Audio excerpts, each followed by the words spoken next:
उत्तरकाशी में एक बार फिर महापंचायत करने की घोषणा की गई है और कई हिंदूवादी संगठन जो हैं उत्तरकाशी के अंदर एक मस्जिद को लेकर प्रदर्शन करेंगे और इसको लेकर एक महापंचायत की जा रही है। इस महापंचायत में क्या होने वाला है, क्यों ये महापंचायत की जा रही है, इस पर अधिक बातचीत के लिए हमारे साथ मौजूद हैं हिंदूवादी नेता स्वामी दर्शन भारती जी। उनसे बात करते हैं। स्वामी जी, बहुत बहुत स्वागत है आपका। आपसे जानना चाहेंगे कि ये महापंचायत क्यों की जा रही है, क्या कारण है और आपका इसमें मुद्दा क्या है, क्योंकि 24 अक्टूबर को आपने जिस तरह से एक रैली करी थी, वहां पर आप डीएम को ज्ञापन देना चाहते थे, उसके बाद लाठीचार्ज और पत्थरबाजी का सिलसिला चला जिसमें आप खुद भी घायल हो गए थे, फिर उसके बाद अब ये महापंचायत क्यों की जा रही है? मुझे ये लगता है कि इस महापंचायत को करने का जो तमाम वहाँ उत्तरकाशी के जो लोग हैं, हो सकता है इस दिन जागरण हो कि जनता को और जागरूक किया जाए, क्योंकि सरकार की तरफ से तो इस पर एक कमेटी बना दी गई है। एसडीएम को उसकी जिम्मेदारी दे दी गई है कि भाई इनके कागज पत्रों की पूरी जानकारी एकत्र करो, और अब तो हाईकोर्ट भी एक पक्ष है। तो अब महापंचायत में ज़्यादा से ज़्यादा हम डीएम को हटाने की बात करेंगे। भाई जिस डीएम के नेतृत्व में ये कार्य हुआ, एक घृणित कार्य हुआ, और हम तो आपके चैनल के माध्यम से भी कहना चाहते हैं माननीय मुख्यमंत्री जी को कि डीएम को हटा दो। किस डीएम ने वो घृणित कार्य किया कि जो क्यों हटाना चाहते हैं, आप पूरा बता पाएंगे कि क्या ऐसा किया डीएम ने वहां पर? भाई डीएम, लोग मिलना चाहते थे डीएम को, और डीएम कह रहा था मैं आ रहा हूं, तो 3-4 घंटे तक जब डीएम नहीं आता वहां तो थोड़ा सा लोगों में आक्रोश बढ़ जाता है। और उस दिन मैंने जरूर देखा, अपने आंखों के सामने देखा, क्योंकि मैं आगे था। ये सारी घटना मेरी आंखों के सामने भी, पुलिस ने आपा खोया। ऐसी पुलिस मैंने कभी नहीं देखी कहीं।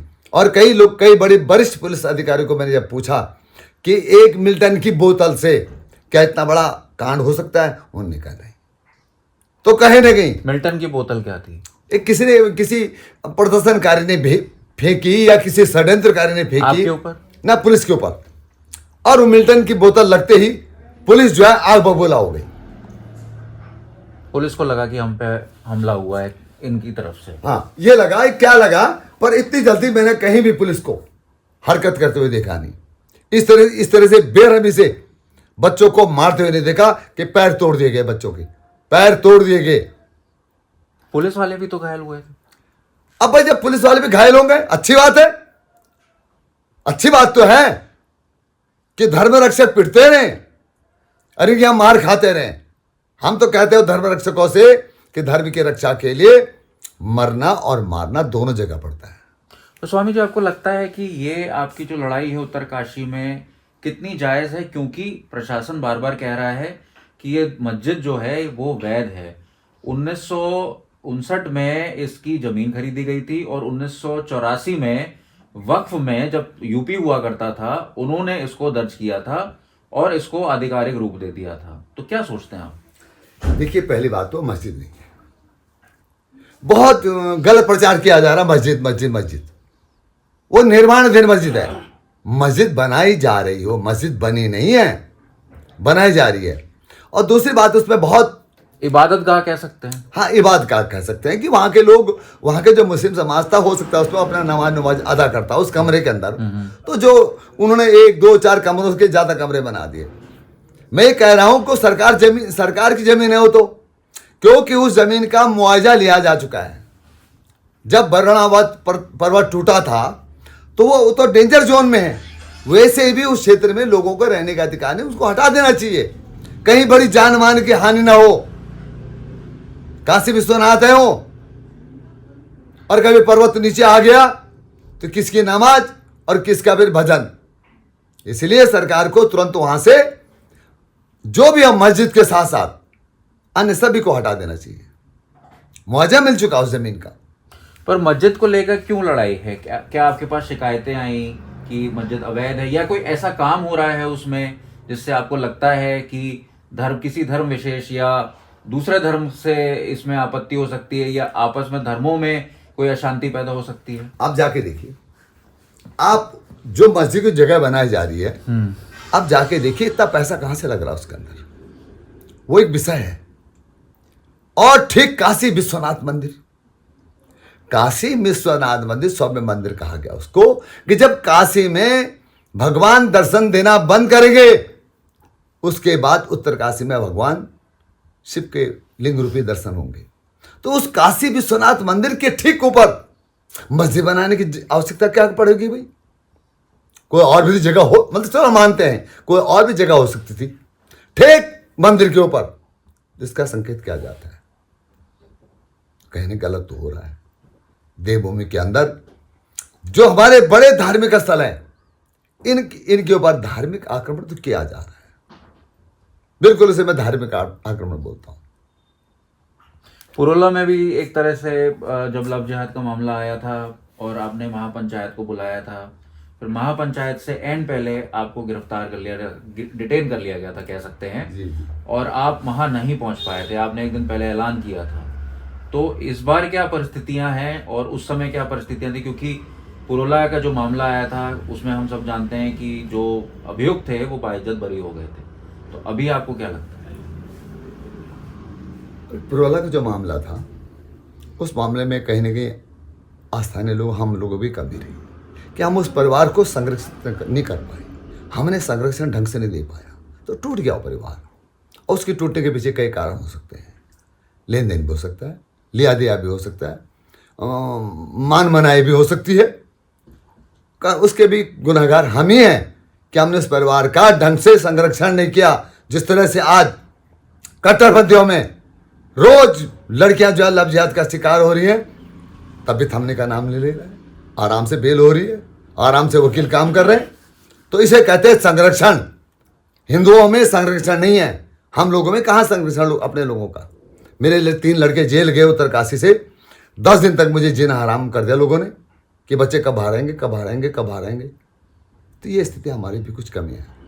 एक आप पर आरोप लगते हैं कि एक धर्म विशेष के पीछे, मुस्लिम धर्म के पीछे आप पूरी तरीके से लगे हुए हैं। ये इस बात में कितनी सच्चाई है? आप क्या मानते हैं? जो उत्तराखंड में मुसलमान समुदाय के लोग रहते हैं उनके बारे में आप क्या कहते हैं?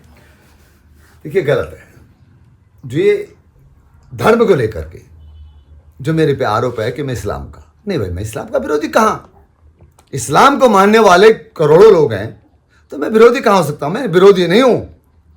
मैं ये कहता हूं कि भाई जब तुम लोगों ने अपने लिए मक्का मदीना को सुरक्षित कर लिया, परंपरा थी वो, और परंपरा को शरीयत में कन्वर्ट कर दिया, कानून बना दिया, तो यह देवभूमि जिसे शिवलोक बोलते हैं, बताइए आज भी विष्णुलोक किसी ने नहीं देखा, ब्रह्मलोक किसी ने नहीं देखा, कोई लोग नहीं देखा, पर आज भी हमारे स्कंद पुराण में, केदार खंड में, अन्य पुराणों में यह कहा जाता है कि यह शिवलोक है। आज भी भगवान शिव यहां पर रहते हैं।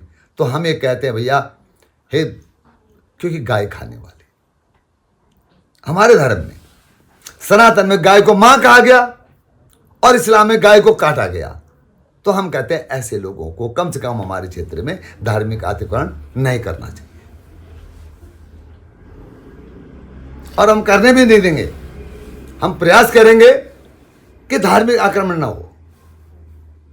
और दूसरी बात यह भी है, हम तो यहां के मुस्लिम समाज से जो सो गया या कट्टरपंथियों की जाल में कहीं फंस गया, कुछ भी हो सकता है, जो कि सैकड़ों सालों से यहां पे रहते थे। ये मैं कहना चाह रहा हूं, आपने जो गाय की बात की, उत्तराखंड में जो मुसलमान पहले से रह रहे हैं, काफी समय से, सदियों से रह रहे हैं, यहां तो कोई ऐसी प्रथा नहीं थी। वही चिंता का विषय है। जब हमारे एक मुस्लिम समाज यहां पर जो रहता आया, यहां हम लोग भी रहते हैं, उनके साथ में रहे हैं, उठे हैं, बैठे हैं, उन्होंने कभी भी इस तरह की कोई बात नहीं कही। गाय को पाला और गाय को वही स्वरूप दिया जो हम लोग देते थे, जिस तरह हम गाय का लालन पालन करते थे।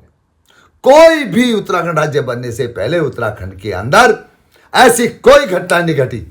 पर आज क्या बात है भाई, राज्य की डेमोग्राफी बदल रही है, और डेमोग्राफी बदलने के पीछे भी मुस्लिम समाज है, कट्टरपंथी है, जिहादी है। ये डेमोग्राफी उत्तराखंड की नहीं बदल रही है, ये उत्तराखंड के लिए खतरा नहीं है। चाइना बगल में है, जब सरहद खाली हो जाएंगी तो इस डेमोग्राफी का सबसे ज्यादा असर देश को पड़ेगा, स्वामी जी, पर आपको नहीं लगता ये काम सरकार को करना चाहिए? जो डेमोग्राफी चेंज की आप बात कर रहे हैं, इसमें एक प्रॉपर सेंसस हो। आज सेंसस नहीं हुआ है अभी तक। जो जनगणना होगी उसमें पता चल जाएगा कौन कहाँ का है, कहाँ से आया है। और अगर जनगणना हो जाती है तो जो हमारे इंटेलिजेंस यूनिट्स हैं उनको भी आसानी होगी कि बाहर के लोगों को, या जो इनसाइड आउटसाइडर्स हैं, या फिर जो इन्फिल्ट्रेशन हो रहा है, घुसपैठ हो रही है, उसको रोका जा सके। ये बेड़ा आपने क्यों उठा लिया है? इसके लिए अदालत भी है, अभी हाई कोर्ट को भी इसमें दखल देना पड़ा।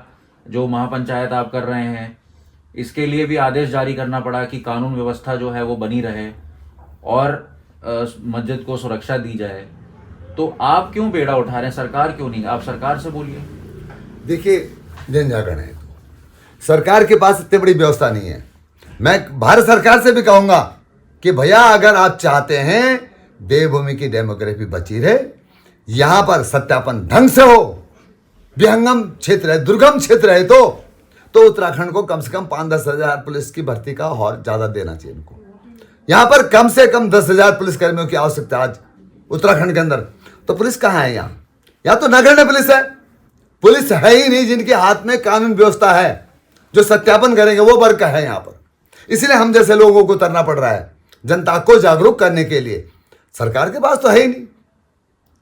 सरकार के पास तो पुलिसकर्मी सुरक्षा व्यवस्था के लिए, वीआईपी व्यवस्था के लिए इतने तक सीमित है, जबकि हमारे उत्तराखंड में कम से कम हमारे यहाँ इतनी बड़ी धार्मिक जो है यात्राएं होती हैं। हमारे हरिद्वार का जो बहुत बड़ा कांवड़ मेला हर साल बढ़ता है, हमारे यहाँ तो कम से कम 10,000 पुलिस की और आवश्यकता है, तब जाके कहीं सत्यापन हो पाएगा।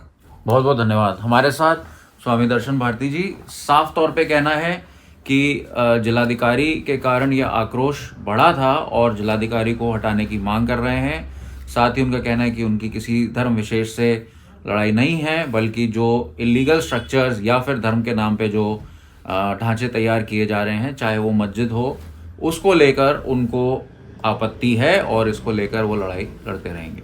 देहरादून से अंकित शर्मा, आज तक।